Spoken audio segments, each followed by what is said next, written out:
Welcome to the What I Meant to Say podcast. I'm your host, Wendy Jones, founder of Be Better Media and a mom of four, passionate about human connection. Some of these stories contain sensitive content about real life events, and all of the information in this podcast and from anywhere on the Be Better Media website is for informational purposes only.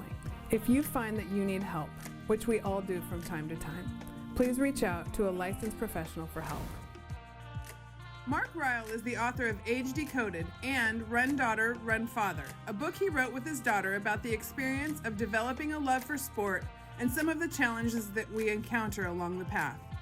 Mark is an accomplished triathlete who is getting ready to compete at his third Masters World Championships with a wealth of knowledge to share with anyone looking to level up their experience in sport. It was an honor to share a conversation with someone who understands the essence of what is great about the sports that we love. All right. Well, I'm so excited today to be joined by Mark Ryall, the author of Run Father, Run Daughter, and another book called Age-Decoded. And as a writer myself, I'm just really excited to dive into athletics and aging athletes and parenting and all of those things that are really, really fun to write about. So tell me a little bit about your athletic background and how you got started. Sure. Well, first off, thanks, Wendy, for having me on your podcast. That's awesome. And I'm really excited about this. Yeah, a little bit about my athletics. I guess I've always been, even when I was young, I was pretty active, little boy running around doing things like getting the bullfrogs from the local swamp and running around with those things, or playing tag, or in Canada, we played a lot of street hockey. When I was a teenager, we played for hours on end. So, and then in high school, I actually didn't do any official running for the school, but I remember my gym teacher trying to cajole me into joining the team, and I didn't want to for some reason. I just held off. But finally, in grade 11, I gave it a shot, and I really enjoyed that experience. So. So I've always sort of liked sports and athletics and staying active. And I guess we can talk a little bit more about that later. Yeah. How that applies to older people too. Yeah, that what grabbed my attention there was like the one, you didn't start organized athletics till you were junior in high school, 11th grade, and then also just that unstructured play and the memories that when you're talking about, like, that's truly like the best way to play sports in my estimation for young kids. And I think we've gotten so far away from that. Yes. That I'm sure you have some thoughts on that as well. But I loved how you described that, because honestly, like, our bodies are made to move and we're happier when we're moving. So absolutely. Yeah. So tell me, so 11th grade, you started running. Is that correct? That was the sport that, so cross country or track? It was cross country, because we do our cross country in the fall down up in Canada. And then I liked that a lot. And then I also did track in the spring for that school too. Okay. And then did you keep running through college? No, I tried, and I actually got quite interested in running, and I was fairly competitive. Like, I ran a 2:37 marathon pretty quickly with almost no training, like about a year of training, distance training. And then, but this is back, I'm quite old compared to you and probably a lot of your listeners. So this is back, if you can picture back in the early 1980s. I ran that marathon in 1981 in Toronto. Wow. And I didn't think much of it at the time, but now it sort of blows my mind. That's a pretty good marathon. And I unfortunately, though, I was injured too. So even that little bit of running, I ran about 50 miles a week preparing for that. I got stiff knees, and I was fighting an injury. So I wasn't very comfortable. I was taking like 6 or 8 aspirins a day just to reduce the inflammation, but that's just a Band-Aid solution, right? Yeah. And so I knew when I was on the starting line that I wasn't healthy, even though I felt fit. I wasn't healthy. And mentally, in the back of my mind, I knew this was sort of maybe just a one-off. This was going to be this race, unless I solved my injury problems. And I didn't solve them because, again, back in the early 1980s, things like orthotics were just coming down to the scenes. People hadn't even heard of these things, right? They just right. So I didn't really know, and I didn't have the wherewithal. I was sort of like a self-supporting university student. I tried a second marathon. Um, that went pretty, sorry, the second marathon was the 2:37. I did do a first one where I did a 2:57. So like I'm fast forwarding to my second one. But then I didn't know about orthotics. I couldn't really, I guess I didn't seek the proper medical help.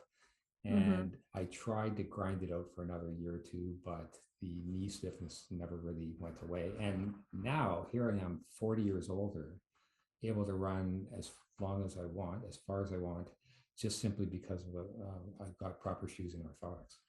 Wow. Yeah, that says so much for functional movement, and probably also what we've learned about functional movement over the last, 30, 40 years. That's a big change. But so how did you change your running style between, from your early days to now? Because to hear you say you could run, that's amazing. I miss running. I turned into a swimmer because I have a really bad ankle, and when your gait's not right, it Yes. really. Yeah. So Yeah, I'm interested in how you change that. Yeah. So I didn't really change anything. I simply got help. There are success factors, as you know, for athletes, and a lot of them aren't just based on their internal motivation. That's important too. You need you need direction from other people, right? And so I didn't have any direction. I didn't have any, I guess, health support or medical support or coaching or anything like that. So that's what I was missing, and it's so important for athletes to have that direction from others. That's really. But I So didn't that change was my the running change. at all. Okay, Yeah. so you and how did that support come in for you in the form of coaches or nutritionists or? Right. Well, I sort of gave up on running after that, so in my mid-20s. And then I just had a normal life. I was teaching and doing some other athletics like golfing and more leisurely stuff, right? Nothing too competitive. And then my book, Run Daughter, Run Father, describes this. In chapter 1, my daughter changed my life again. So what happened there is and I don't think she ever knew I had done it. I don't remember talking about it. She's only 7 years old. I don't think I ever mentioned I had done anything, had anything to do with running. She announced to my wife and I one day coming home from school, I've got to go and run around the block. And we're like, why do you have to go run around the block with Stephanie?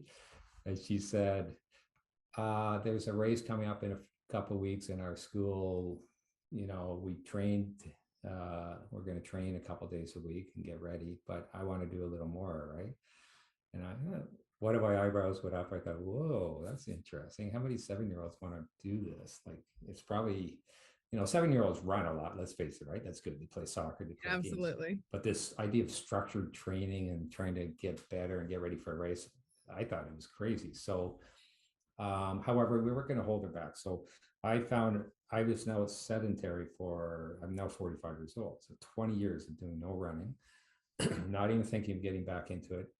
Stephanie was the first steps for me. It was her first steps, really, but it was my first steps too. She drew me into this wonderful pastime again, running.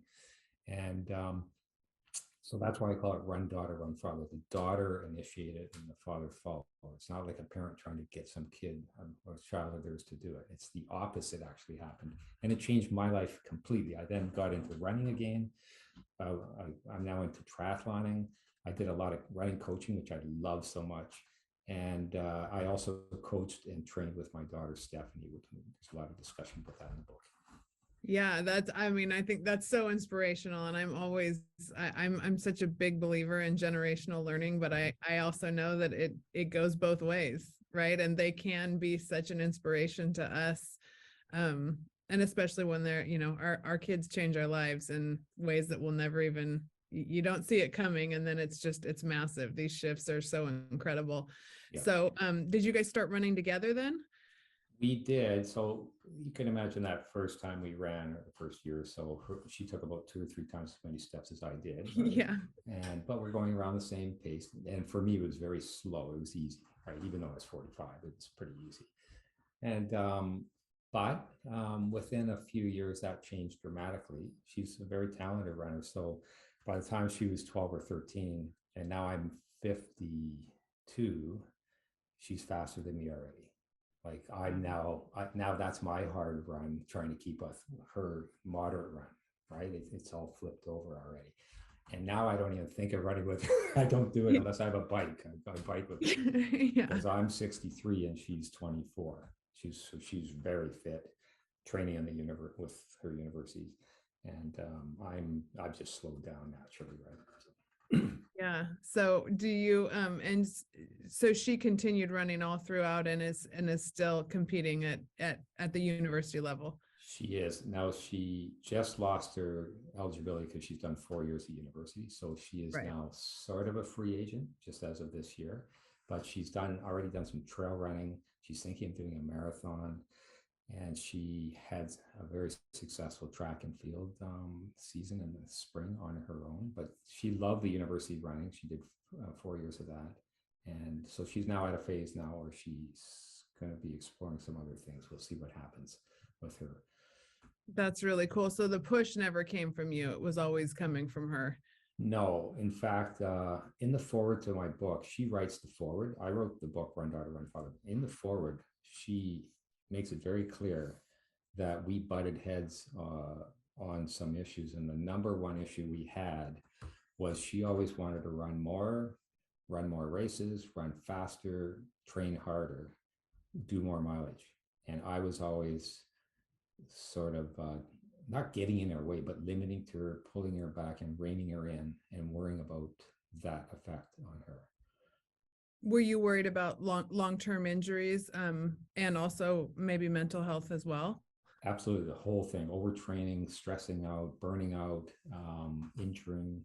There are some issues that females especially may have as they approach puberty and just past that. And so we were reading about these things, and she was too. But when she had a lot of success, and there was certainly there's this what some people call the parent trap, where the parent becomes sort of dependent on their kid's success, and therefore they want their kids to do better and better and run more and more. And the races are very positive reinforcement, right? When you do well in races. So, it's hard as a parent to just sort of separate yourself from them and do what's best for them, not what's best for you, makes you feel good. You have to think of their long-term future.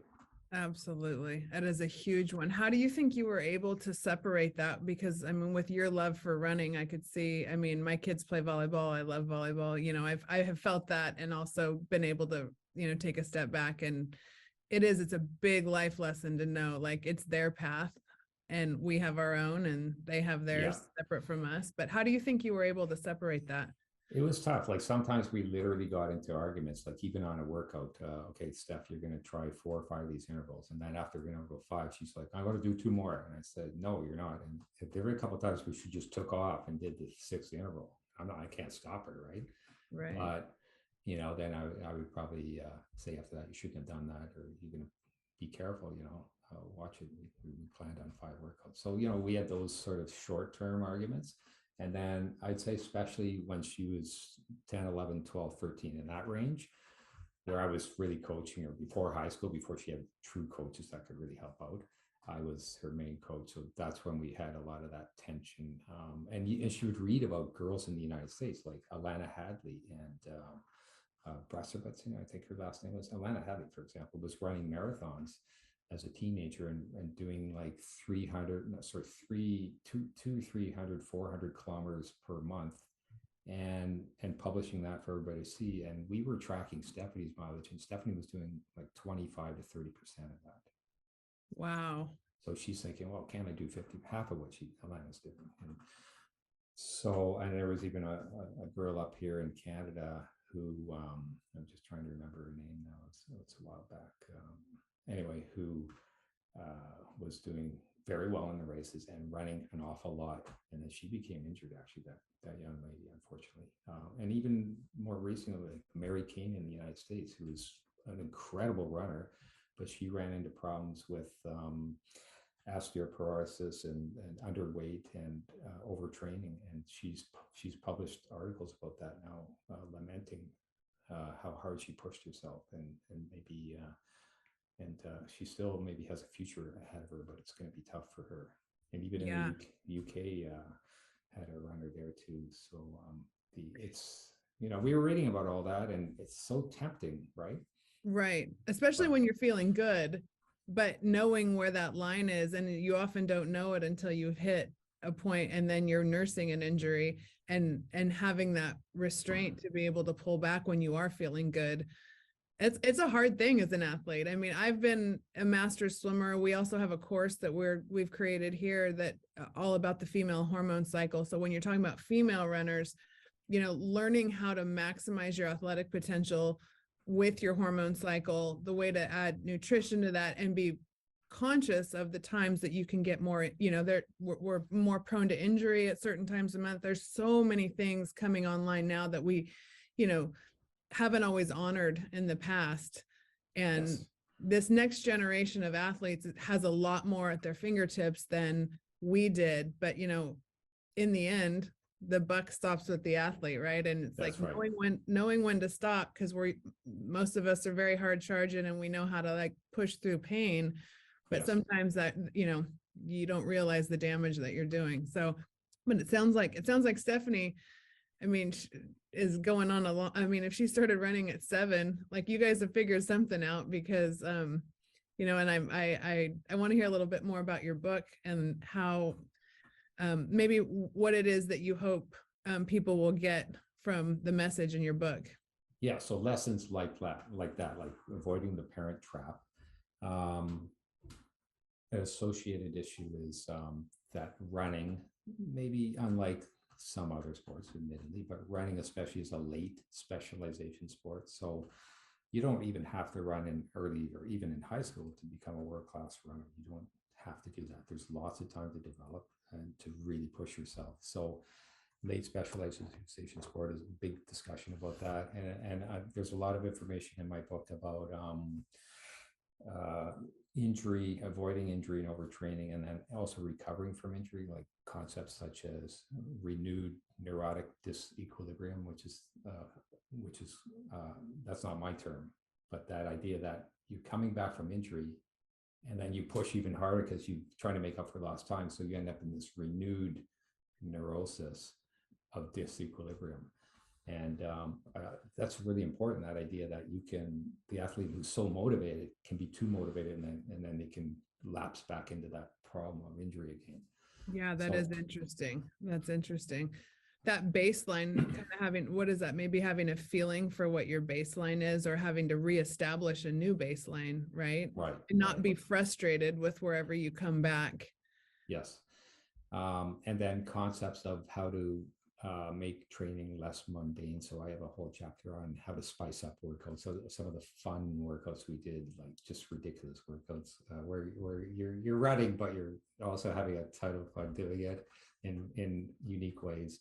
And that was a lot of fun writing that chapter, because thinking back with Stephanie, especially when she was before high school, we did a lot of running where we just, like say, for example, we're visiting Prince Edward Island, which has beautiful beaches. There's one day there where she just drove herself into the water, went underwater, found some rock under there, touched it, and then drove back, using her arms and her thighs as hard as she could to emerge from the water, then swept around my wife and I on the beach, and then went down, sprinting along the wave shoreline to this log, touching that log, then coming back around and taking a 1-minute rest, and then doing the whole thing 4 more times. And so like stuff like that. And she did that workout in Crocs. So we called it the Crocs on the rocks, because it was a rocky sandy Crocs on the rocks, stuff like that. You just have fun with it. And so I think that's important too for running, so it doesn't become too mundane and they don't get stuck in one pattern. You just try to, Yeah.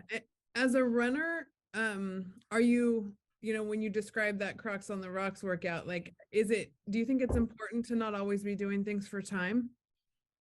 Yeah, so exactly. In fact, very, very important. Wendy, that's such a good point to raise, because I can give you a big example of that. And it also shows up in my book. Stephanie, after she hit puberty, and this happens with a lot of females, slowed down as a runner. And she slowed down for 4 or 5 years. She never hit her, really strong 14 and 15-year-old times. She was getting invitations to the big American races when she was 14. She went to the Penn Relays and to the New Balance Indoor Championships in New York. So she was rubbing shoulders with the best. When she hit 18, she hit puberty around 17, 18, 19, and she slowed down significantly. She was training more. She was not injured. And even in the first couple of years of university, she could never hit those times when she was 14, 15. So she was focusing so much on the times and getting a little bit, restless about it, right? Even though she read about this plateauing and decline for females, especially. Yeah. It was hitting her pretty hard. And she'd be in cross country races where she knew she used to be able to run at like a 3:30, 3:40 pace per kilometer. And she's struggling to break 4 minutes for some of these races. And thinking, my God, is it my training? Is it my blood iron? She checked that. No, it wasn't. So she did a really smart thing. And it involves what you said about times. So she stopped necessarily worrying about her standard track times, like 3,000 meters or 5K cross country. And she experimented with some other running. She tried some ultra runs. Now, in ultra runs, as you probably know, like a 50K ultra run, time almost means nothing because you're on this huge, varied terrain. You're climbing, doing these elevation changes, doing forest trails through muck. She had to go across water, and one of them would go right across a river. But she really enjoyed the experience, and it sort of took her mind off the standardized thing, but kept her running and kept her training. And I think it was the best thing she did in that.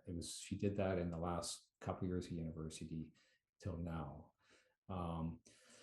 And it was great for her, I think.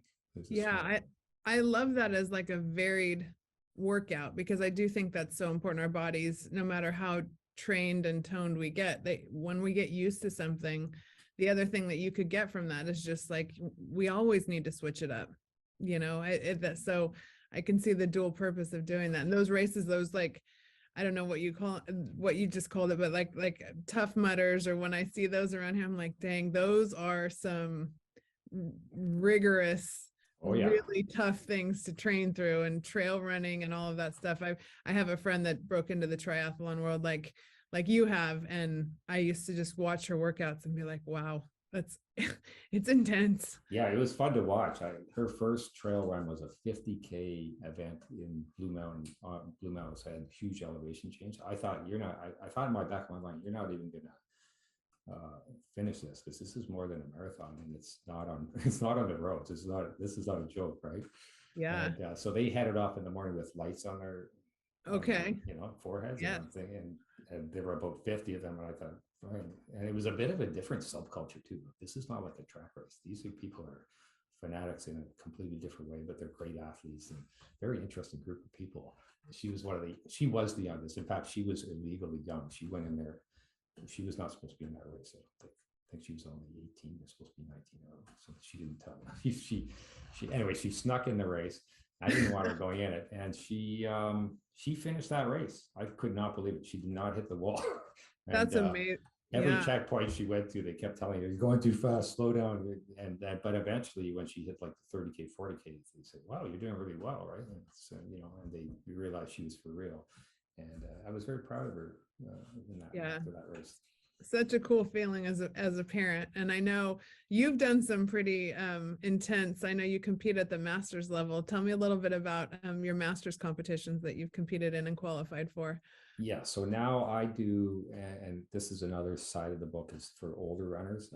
I compete only with people in my age group, and they're usually 5-year brackets, right? So right now I'm in the 60 to 65-year-old bracket for triathlon.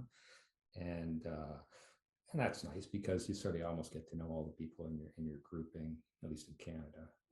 And it's fantastic. It's part of the reason I wrote my other book, though, which I might just mention here. Oh, I would love to dive into that. Sounds really interesting. Tell me. Well, Wendy, I went to the World Championships for triathlon in Switzerland 4 years ago, just before COVID. Beautiful. So I was in the 55 to 59 group. No, actually, I just turned 60 a few weeks before that event. So I was 59 when I qualified, but I'm in the 60 to 65. Nice. But I'm the young buck. Yes. Yeah. That was a good age. Yeah. So I didn't really plan it that way. It's just the way it happened. But anyway, I was having a beer afterwards with a lot of the competitors, and some of them were 63, 64, and they were all giving me a hard time about like what an advantage I had, because I'm only 60, they're 63, 64. And I'm thinking, are you that fine-tuned that you can sense that 1 or 2, 3 years? Like, is it really that much of an advantage? And apparently it is. So when I did research on that, you lose about 1% of your aerobic capacity per year on average at that age. And so that's 3 or 4% advantage I had on them, which on a 40-minute 10K portion of that race is going to be a minute and a half. And, it adds up in the swim and the bike. So I researched that, and I published that novel, Age-Decoded, which is about using genetic engineering to stop and reverse aging. That's the topic of that novel. Hey, I hope you're enjoying this chat as much as I am. For more great content, courses, and lifestyle, go to BeBetterMedia.tv.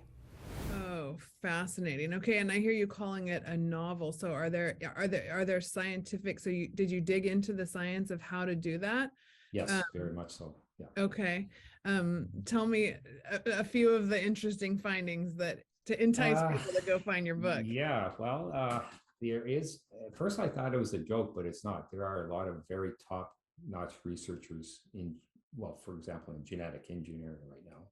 Like the American Jennifer Doudna won the Nobel Prize in the year 2020 for her work with CRISPR genetic engineering. She worked with another female, Emmanuelle Charpentier. So they won the dual Nobel Prize over this technology I'm talking about, CRISPR technology.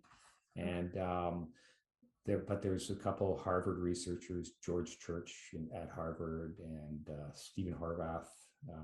Those two researchers claim George Church in particular claims he will stop aging in 20 more years.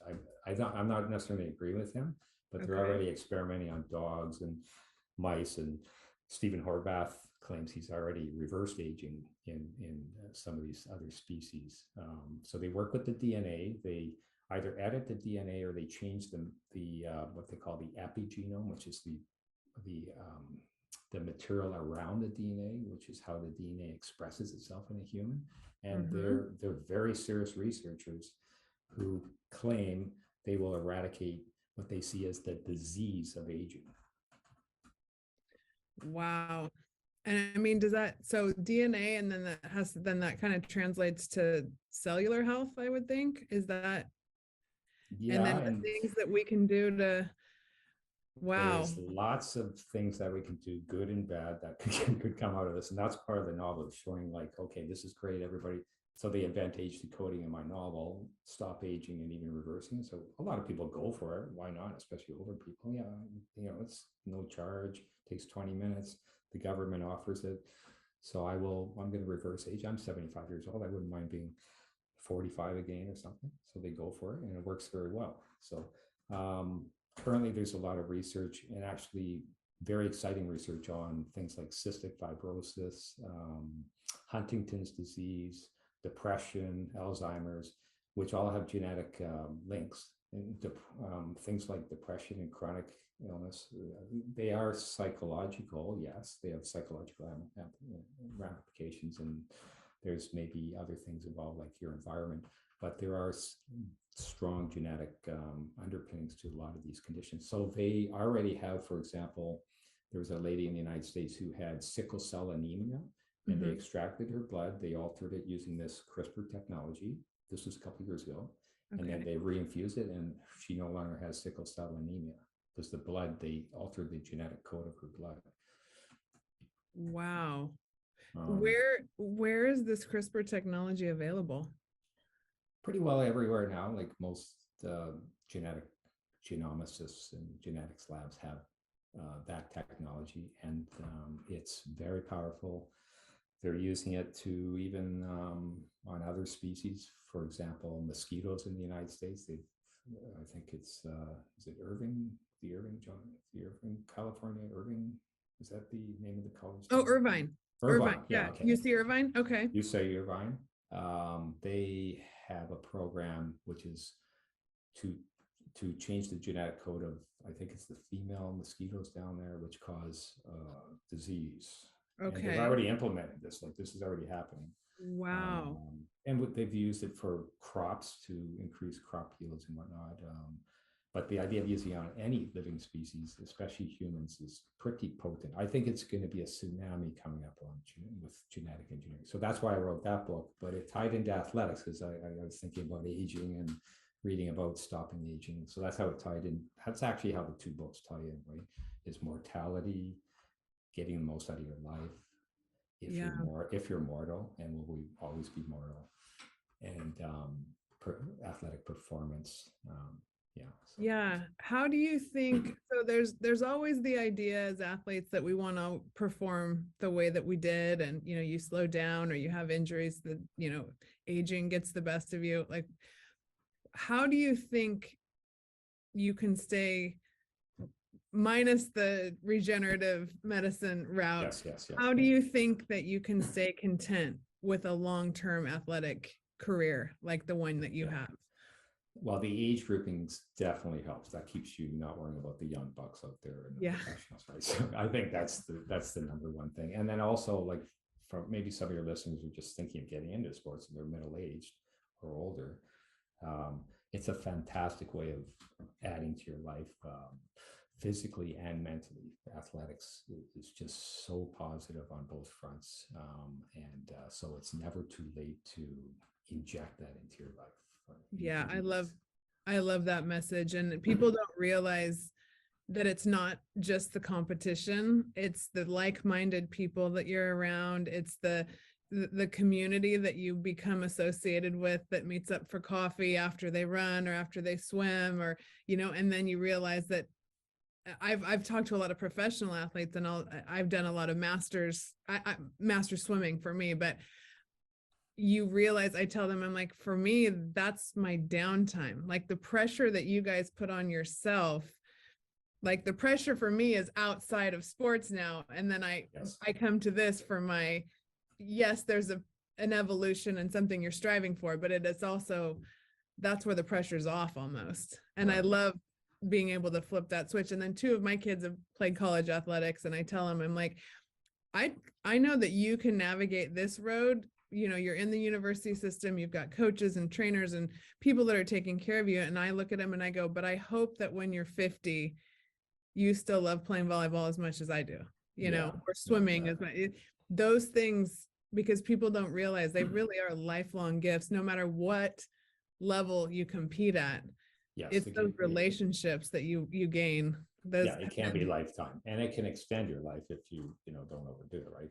I mean, especially if it's cardiovascular, right? So what are some of the things you do outside of your training that keep you competing at such a high master's level? Because you've qualified for the World Games again, correct? Yes.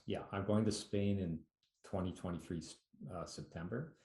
But I have a good story to tell about my last one. So the one in Switzerland, I've gone to 2 of them already, but the second one I went to, I had a complete failure. And this is another message in my book. I have a whole chapter on failure and success. And so I failed miserably, I guess you could say, at least from an athletic standpoint. I did not finish that race. I did not make it through the swim. So what happened is, the morning of the race, Lake Geneva was just a bit above this temperature cutoff they have for wetsuits.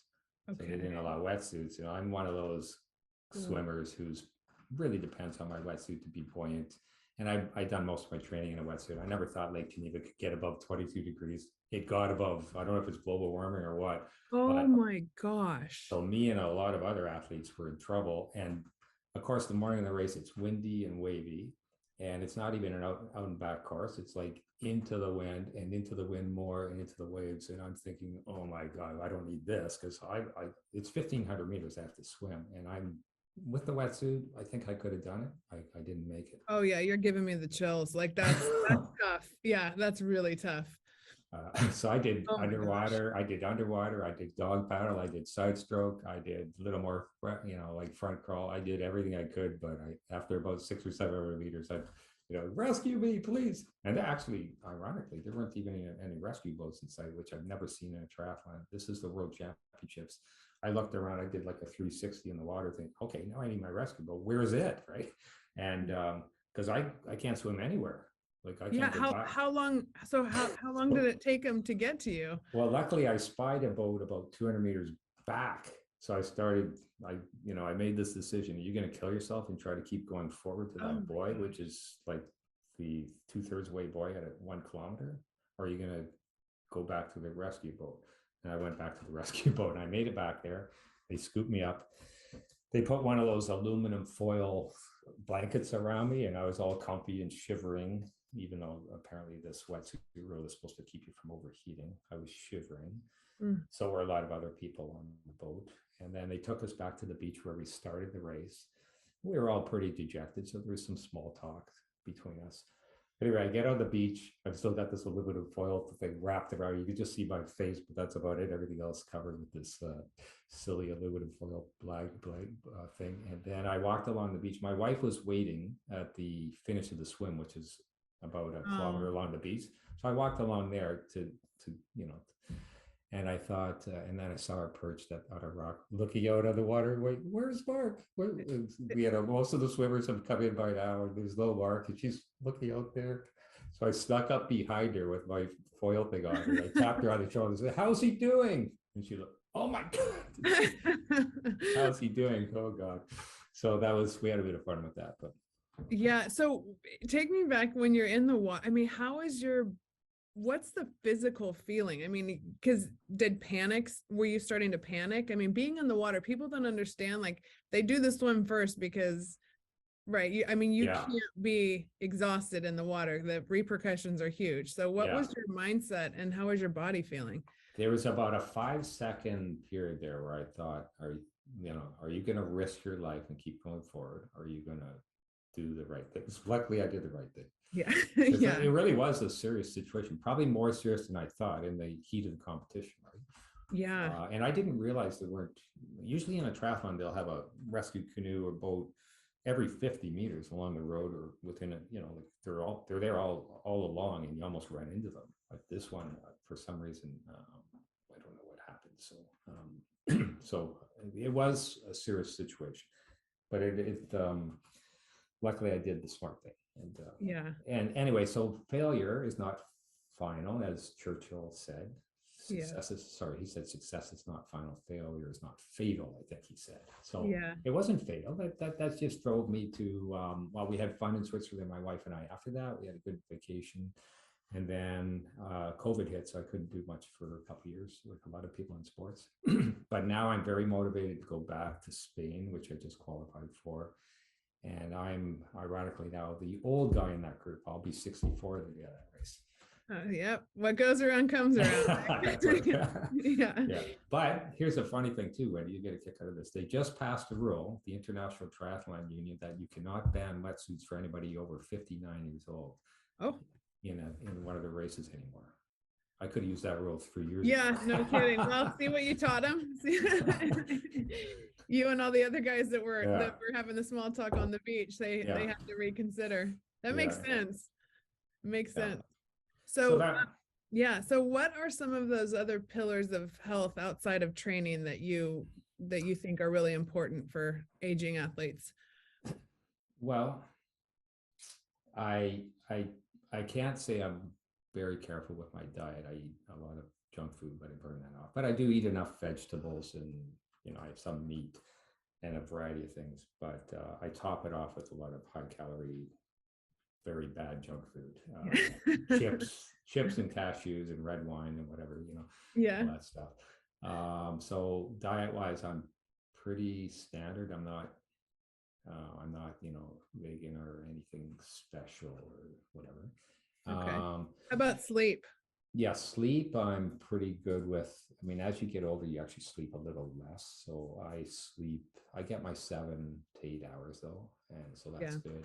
And I try to relax, like take my mind off to do other things. Like my wife and I like doing biking or hiking or stuff like that. So, or kayaking and stuff like that. So, and then, coaching others is always fun too. that's another thing.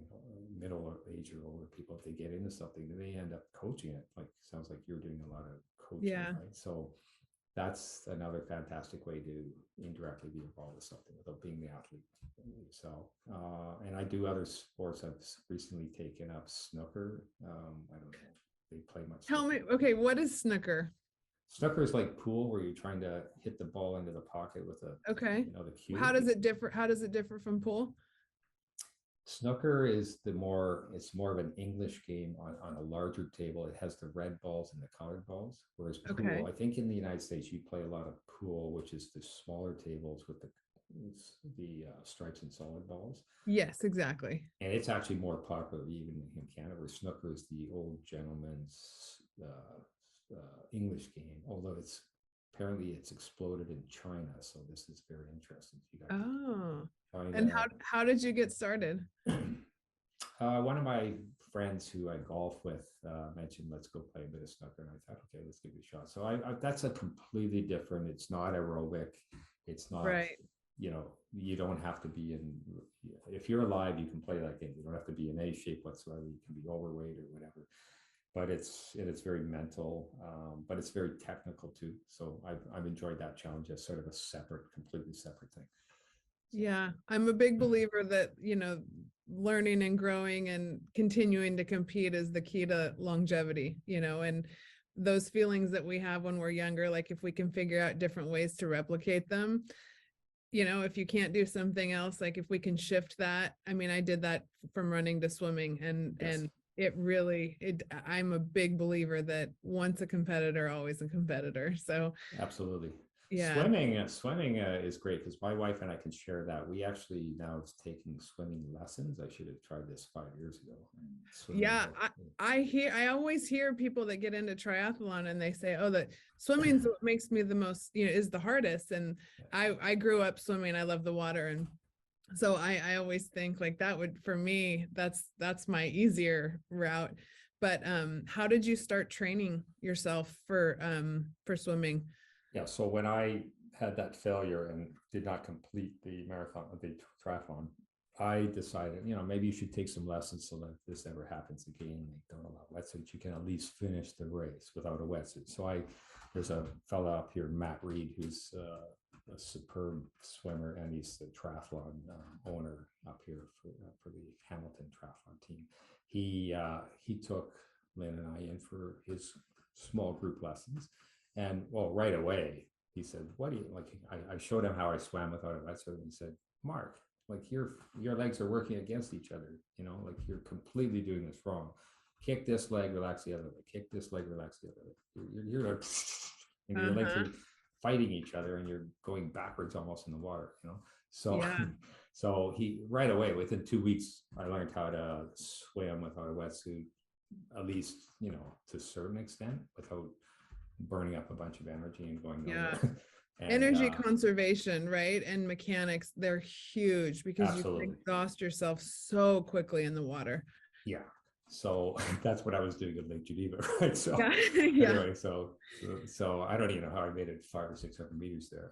So the having Matt Reed have a coach at swimming, it's very technical.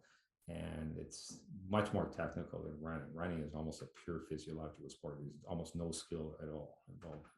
Like whereas swimming is almost the opposite. It's very technical. And the nice thing is I'm still getting faster swimming. Like I'm not getting faster running. I'm slowing down slowly. I'm still faster than I was last year. And I'm faster this week than I was 4 weeks ago doing time trials. Wow, that's I'm not fast. I'm still very, moderate. And I'm an older guy, so I'm not going to be super fast, but I'm still picking up speed. So in a triathlon, I feel like I can still improve if I take lessons. And my wife and I have fun doing it. It's great. We can share that. Yeah, that's really great. Are you training in a pool most of the time? We train in the pool in the late fall, winter, and spring. But then my wife and I like to do there's a quarry out here that's about 400 meters long across, and it's very clean water. So we swim in that.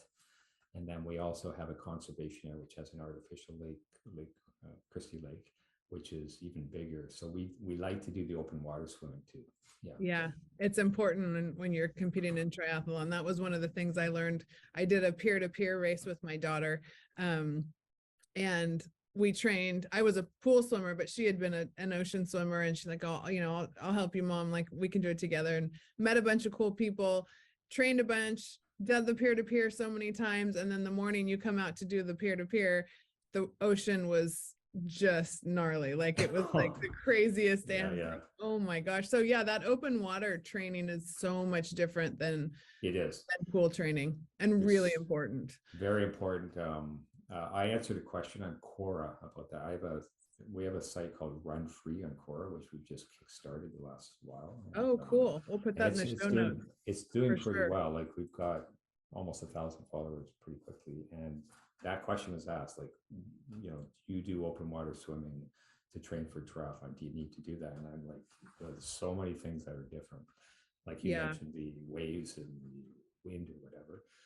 There's all sorts of things that can creep in there that you need to, like safety, for example. You don't have a lifeguard, right? So, make sure you're with someone, or someone's nearby, or you're not too far away from the shore. And don't go for a long run right beforehand where you're going to cramp up or anything, stuff like that.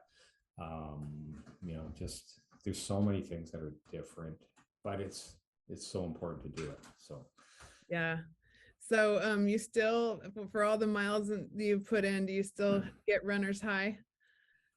Yeah, that I actually have a bit of that. I have a whole section on the mental side of running in my book, and meditation and runner's high and euphoria and the role of endocannabinoids and stuff like that. And, fascinating.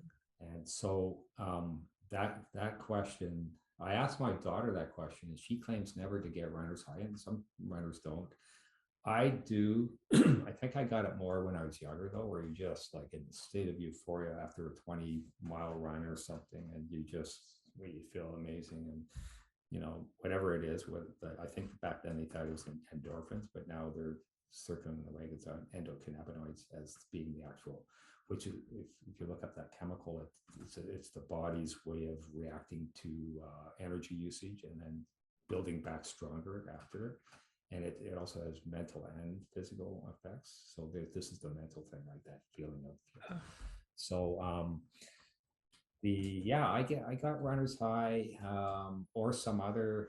I think it's more of now for me runners. Really meditation, that state of running has a beautiful natural mantra to it. The stride, the breathing, I think, is the biggest mantra, but the stride and the pumping the arms and whatever, that natural cadence you have, if you're in that state where you can just release your mind and not worry about anything, and you don't have to worry about missteps or anything, you could really get into a state of meditation there, and which is fantastic. So I think it's that whole psychological side is pretty potent with sports like running. Yeah, I think I sometimes wish that people could feel that before they would be much more motivated to get into swimming, running, yoga, like any of those types of meditative states that I've felt. If you haven't felt that before, I mean, they're highly addicting, and they will drive you to train to get there. So and really I do talk a bit about mental health, Wendy, which is another connection with aerobic exercise, with sports in general. A lot of the studies have been correlational. So they say, okay, well, we found that athletes, endurance athletes, whatever, have better mental health, less depression, but we can't really prove it. It's just correlation. But I think Harvard just did a study with a pretty sophisticated statistical technique. I can't remember the name of the technique, but they looked at thousands of athletes, and they said there's a strong connection. It's not just a connection, it's causal. And I wrote in the book, this is the way you do the study. You take a bunch of really dedicated aerobic athletes like yourself and others, and just take away their sport for a week and see how they feel. Okay, that'll prove it. You don't need anything else. Yeah. And I actually asked my daughter appeared on a podcast with me. I wish I had her on here today, but the podcaster asked me, how do you feel if you can't run for even a day? And my daughter said, I'm just a big bee. I won't repeat the word, but you know what I mean? Yes, I do. I do. She needs to run every day or do something like that. Yeah. Well, it's a gift. I mean, I think once you unlock that, I truly believe no matter what our level of talent, like we're all meant to move and we are in better moods. We treat people better. We treat ourselves better when we know that. And yes, I know as Americans down here, we definitely, as a population, should be moving more than we are. And yeah, so I like to encourage that with my kids and with anybody that I'm training with, and it really does make a difference. And I've just come off an ankle surgery, so I've thought about that a lot in the last year, because I've lost, and I'm building back, and it takes patience, and you do have to take care of your body and listen when you need a rest, but more times than not, people need to get out and move. So I love what you're promoting, which is just movement and athletics at any age and at all different levels of competition. We don't have to be Division I athletes or world champions or whatever, but just to have that community and connection and have health at the center of that it's so good for the world. It's a very positive community. Yes. Yeah. So one of the questions, and I think I prepped you for this, but the question I always love to ask everybody that comes on is just, what's a piece of advice that you would give to your younger self? Yeah, and I have no answer to that. Like that's the one that stymied me. Not that I didn't make a lot of mistakes and have a few regrets along the way. I guess, I mean, the thing about, like, I stopped marathoning, right? I wish I had explored a little more, getting some assistance, like Jack Daniels, the big researcher down there, and the running authority from the States, he said, runners need motivation, but they also need inherent ability. Well, I had that. I had both, obviously, but he said they also need direction, and I didn't explore that. I didn't get help. So I really wish I had, because maybe I could have become more competitive in the marathon back then. I was very young. I ran that marathon when I was 22 years old, right? So I was just ready to do more. I was willing to train, but I got I got injured, and that's a regret. I guess I should have explored. Orthotics were coming out. Maybe I should have gone to get a couple more opinions. I remember I went to a doctor and he said, take 12 aspirin a day, you'll be fine. Oh, wow. And then I went to I think I went to a chiropractor who tried strengthening my vastus medialis muscle, which didn't really do the trick, because it's still not gonna, like, I mean, my shoes were probably collapsing. Maybe I should have just bought a new pair of shoes every 2 months. Like, I couldn't afford that. If I had even done that, I might have solved the problem, but I didn't maybe push it far enough. So that is a regret. Yeah. You have high arches or low arches? I've got a little bit high. My daughter's got much flatter feet. In both cases, you probably need orthotics. Yeah, right. I know you almost always do, especially when you're putting in the kind of miles you are. Yeah. But but going back, really high. Okay, I always joke that I have swimmer's feet.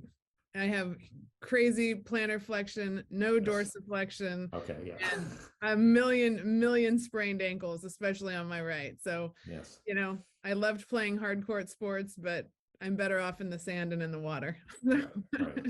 Yeah. So that's my answer to that question. It's more sports related, but no, that's good. It's hard to find, mentorship is a big deal. And I love, even with what you're, the book that you wrote with your daughter, and then just like talking about coaching, it's sometimes the thing that we didn't have is the thing we're looking to provide, Yes. And there was a fourth factor that Jack Daniels did bring forward as a factor for success, not just direction, but opportunity, which a lot of people don't necessarily have either. Do you have the wherewithal to pay for swim lessons, or is someone offering you a track program at your school? Opportunity is another thing, which is outside the athlete, right? So opportunity, direction. I had opportunity, but I did not have direction. But there are kids out there who don't have the opportunity. So anything we can do, listeners, coaches, parents can do to give opportunity is fantastic. Yeah, I agree with that so much. And look for, there's a lot of different nonprofits that look to do that, and down here anyway. And it really, athletics can be such a gateway, out of those places that are lacking opportunity, that, anytime we can come into contact and work with, like I've worked with AVP First, they bring kids out to the beach, just teach them how to play beach volleyball, when usually like there's not access. Or I had another Olympic gold medalist that she works with a company called League Apps that just, looks to get into different neighborhoods and give kids access, because it really is, that's a very important thing going forward, and just helping kids to connect with what they're good at, because I mean it changes your life. So, and it sounds like your daughter came to you, but she did that for herself, but then you were able to connect with that and bring her that positivity and bring her along. So it's huge. And then eventually, by the time she hit high school, she had good coaches in university. So, but it was funny. I think she was 11 years old when I was coaching her. Apparently my wife said she told one of her hockey friends that I was a good coach, but she thinks she needed a professional coach. Yeah, you're like, you're welcome. Yeah, that was funny. I put that in the book. That's funny. Totally. So, father-daughter, was the experience of writing together, you said she wrote the foreword and you wrote the book. So was there a lot of time writing together or? Well, I crafted the book, but I did rely on her for a lot of memories and stories and information on this race or that race or what happened here. So she was very helpful with input. And like I said, she did the foreword too. Very cool. I've done some writing with my 17-year-old, and it's a very rewarding experience. And when you start, you can kind of get into that creative flow together. It's really, really fun. So, do you have any new writing, any new ideas coming forward, or are you mostly training these days? Yeah, I'm training hard for Spain, but I'm thinking of a sequel. So right now I'm just incubating. I'm being a little lazy, right? But I really would like to try a third book, probably a sequel to Age-Decoded, my sci-fi book. So cool. Because it's sort of the book set up for a sequel at the end there, and even in the book itself, the sequel is mentioned in the book itself. Okay, I'll have to check that out. Absolutely. Trivia: the young man reading a book in there is reading my sequel. So I think I have to write it. Of course, it takes very creative. Future, right? I like it. It takes place in the future, so I could put that plug in there. Right? But now I should try to actually write that sequel. And I'm thinking of another sports book, maybe a humorous one on golf or snooker, because they're funny sports and they're a lot of fun. So I might try something like that down the line. I would like to try another writing project, though. Yes. Very cool. Very cool. Well, this has been a ton of fun. I want people to know where they can find you and get access to your books and all that kind of stuff. So let us know, and we'll make sure it goes in the show notes too. Okay, yeah, so I'll send you that link. But basically, if they just type in Run Daughter, Run Father on Amazon or Apple or their favorite retailer, it'll probably pop up. You'll see a picture of me and then Stephanie when she was, I think, only about 4 years old in that picture in there. But it's so they can do that. And the Quora is not a bad one either. If they go to Quora and type in Mark Ryall, okay, Ryall, we have our running site there, and I have some biographical information there. There's even a link to my both books on there in my biography. But we have answers to a lot of running, athletics, and mainly running questions on there. So cool. I love Quora. It's a great site. There's so much good information on there. So awesome. Well, we'll definitely. We should get you on there to be one of our contributors. Would you? Oh, I would love to. Yeah, for sure. We have 7 contributors right now, but if you Wendy, if you want to be part of that'd be super. Yeah, I'll take a look at it for sure. You have a good perspective on this, and well, thank you. We're building the setup, and it's been great. So awesome. Very good. Well, thank you so much for joining me today. And I'm going to go check out Age-Decoded too, because it's a very interesting and creative topic, but it is where there's a lot of topics there right now on regenerative medicine and things that are affecting us it'll make you ask a lot of questions. So I'm going to check out that book too. Yeah, thank you very much for having me on your show, Wendy, and I really had a great time with the conversation. And thanks to all the listeners for checking us out. Yeah, for sure. Well, we'll be in touch for sure. Let's keep the conversation going. Okay. All right. Thank you. Bye-bye. Bye. Thank you so much for listening to What I Meant to Say. If you enjoyed this conversation, you know what to do. Subscribe, rate, review. And for more great content, courses, and lifestyle, go to BeBetterMedia.tv.